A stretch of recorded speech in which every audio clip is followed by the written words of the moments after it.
para crear eso que lamentablemente hoy no existe en el Perú, pero que es indispensable para hacer, que no es la búsqueda de un genio, de un líder, de un outsider mágico que va a arreglar. No, eso ya lo vivimos y ya vimos en qué termina. Yo creo que a estas alturas algunas cosas van quedando claras, ¿no? Lo primero es que todo indica que vamos a tener que sobrellevar esta situación tan extraña, ¿no? Hasta el año 2026. O sea, la señora Dina Boluarte con Otárola, sin Otárola, no sé, lo más probable, así como van las cosas, es que permanezca hasta el 2026. Lo segundo es que en el Congreso de la República van a seguir tratando de cambiarlo todo, ¿no? A su imagen y semejanza. O sea, van a tratar de seguir cambiando la Constitución, las reglas de juego, las autoridades electorales, las cabezas de todas las instituciones que puedan, con la ilusión de que eso los va a sostener de una manera permanente en el poder y en el disfrute de los privilegios y las corruptelas que los caracterizan. Ahí se están equivocando, pero en fin, vale la pena soñar, como dicen. Pero lo otro que está claro es que una vez más estamos atrapados en una situación en la que no tenemos alternativa. Y lo que surge por todas partes son individuos que pretenden convertirse en los capitalizadores, ¿no?, de este enorme descontento que se vive en la sociedad peruana. Con respecto a la situación del país, con respecto a la inseguridad, con respecto a la economía, con respecto al manejo de los recursos públicos, caracterizado fundamentalmente por la ineficiencia en la gestión y la terrible corrupción que simplemente invade todos los rincones de la vida nacional. La gente está harta y hay quienes pretenden capitalizar este hartazgo alrededor de sus personas, convirtiendo a sus personas en la solución. Pretenden ser el Milei y se olvidan que Milei tiene ideas, ¿ah? Tiene ideas. O sea, uno puede estar o no estar de acuerdo con Milei, pero Milei tiene ideas. Tiene un proyecto, para mi gusto, un poco loco para la Argentina, donde dice cosas importantes que ya vivimos en el Perú hace 30 años, que se hicieron y que funcionan, pero dice otras que son delirantes. Y junto con eso, no sé cómo lo logra, pero es un liberal en economía y un conservador en todo lo demás. Entonces eso es una inconsistencia, ¿no?, personal, pero en fin. A lo que voy es que la gente dice hay que buscar al Milei y se olvida que el Milei tiene ideas. Y lo que falta en el Perú son ideas. O dice, hay que buscar a Bukele. ¿Qué cosa creen? ¿Que Bukele es un loquito que sale con la pistola en la mano a meterle bala a los delincuentes? Le funciona la cabeza. Es parte de un proyecto para El Salvador. No es un político aventurero que quiere aprovechar una circunstancia para hacerse de la presidencia y levantarse el país en peso. Como, perdón, ocurre en el Perú y en demasiados otros lugares, no solo en el Perú. Entonces yo creo que hace rato que estamos dando vueltas en círculo alrededor de lo mismo y no terminamos de salir de esto.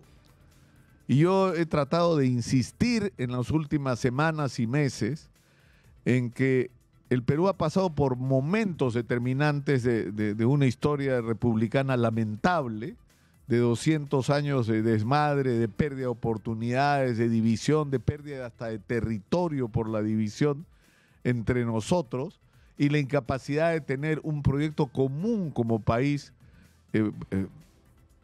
para perseguir, ¿no? Y que si bien en su momento hubo esfuerzos por diseñar un proyecto para el Perú desde el APRA, desde Mariátegui, desde los movimientos social cristianos, estos se fueron diluyendo y perdiendo a lo largo del tiempo. Al final terminamos detrás del proyecto nacional de los militares con Velasco Alvarado de estatizarlo todo, de controlar ellos toda la vida nacional, sin ninguna democracia y con un proyecto de industrialización que, si bien es cierto, enfrentó problemas como el de la reforma agraria o la de reforma de la educación, lo hizo mal. Y lo hizo tan mal que la situación del Perú al final del gobierno militar era catastrófica, aparte de la corrupción que fue absoluta y totalmente impune durante el gobierno militar de Velasco y Morales Bermúdez. Se levantaron el país en peso y nunca ninguno de ellos siquiera fue procesado o investigado. Y luego vino el proyecto del Movimiento Libertad, que era por fin, después del velasquismo, un conjunto de ideas para organizar la sociedad peruana de una manera distinta, desde una perspectiva liberal. Ya sabemos los errores que se cometieron en esa época, la absurda alianza con Acción Popular y el PPC. Es decir, construyes un movimiento basado en la insurgencia de la gente que nunca ha hecho política, que odia a los políticos, que está harta de los políticos y te alía con los políticos.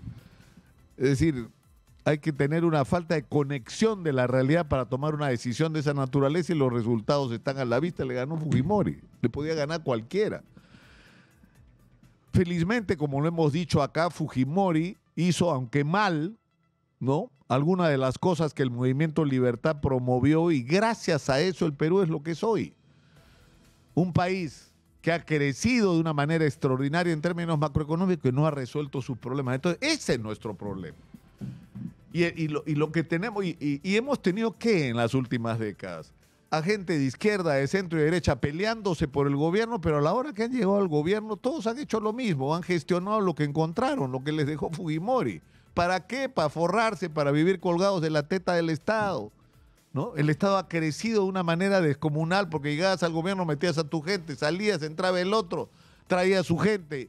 Y así hemos pasado de ministerios como la educación, donde había 2.000 personas hace 20 años, ahora hay 9.000.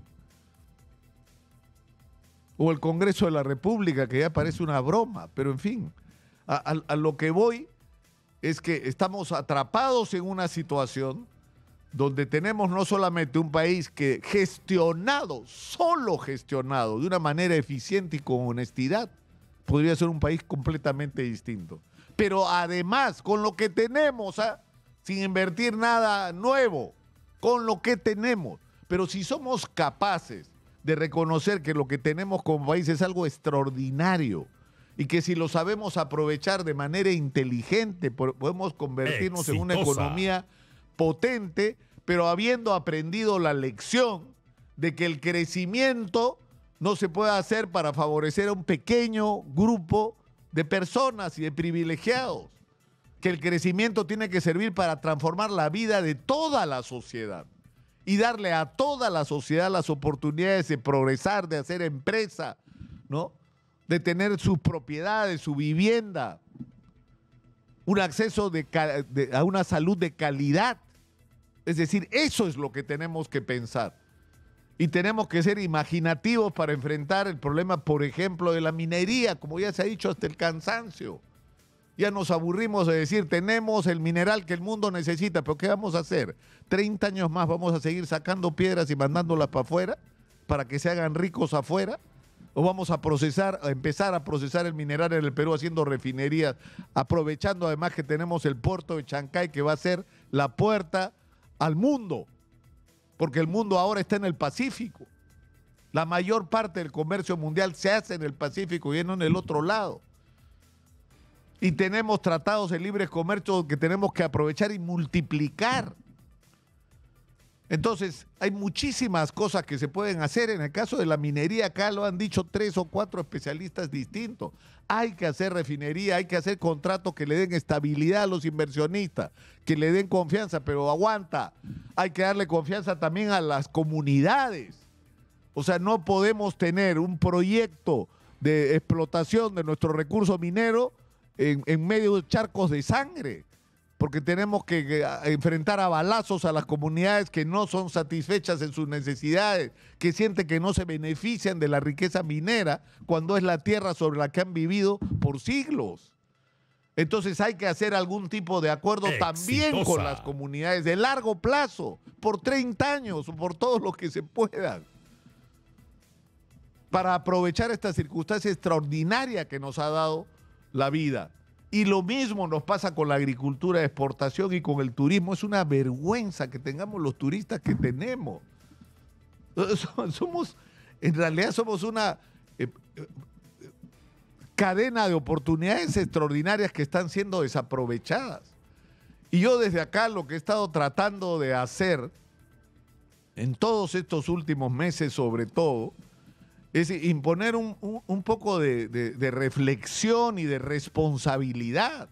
O sea, estamos en una polarización salvaje donde todos los que se han robado este país quieren quedar impunes y donde hay quienes pretenden que esto continúe de manera indefinida, que el acuchillamiento por llegar al poder siga. ¿Para qué? Para seguir robando y no para cambiar la vida de los peruanos. Entonces yo creo que los ciudadanos, y lamento no tener la respuesta que alguna gente me reclama, me dice, Lucar, todos los días estás insistiendo sobre lo mismo, porque ¿cuál es la salida? No la tengo en este momento. No la tengo. Lo que tengo es el espacio para por lo menos abrir la discusión sobre este tema. ¿Cómo hacemos para salir de esto? ¿Cómo hacemos para crear en el Perú un proyecto nacional, un conjunto de ideas que sean capaces de unirnos alrededor de ese objetivo común o de esa serie de objetivos comunes y que nos permita poner a este país en movimiento y convertirnos en lo que deberíamos ser hace rato y no somos? O sea, por lo menos yo creo que eso es un paso adelante, tener el espacio para que esta discusión se dé y no sigamos revolcándonos en el fango, que es lo que a alguna gente le encanta, son felices revolcándose en el fango.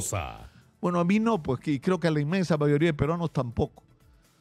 Entonces, usemos este espacio. Yo los invito a que usen este espacio para que discutamos qué es lo que hay que hacer para crear eso que lamentablemente hoy no existe en el Perú, pero que es indispensable para hacer, que no es la búsqueda de un genio, de un líder, de un outsider mágico que va a arreglar. No, eso ya lo vivimos y ya vimos en qué termina. Sino en la construcción de un gran proyecto nacional donde no importe quién circunstancialmente sea el presidente o la presidenta. Porque lo que importa son los objetivos de largo plazo y en cada momento se decidirá quién es el mejor para que esos pasos se den en la dirección correcta. Pero yo creo que ese es el tema más importante para el Perú hoy. Para empezar, tener esta conversación. Soy Nicolás Lucar, esto es Hablemos Claro, estamos en Exitosa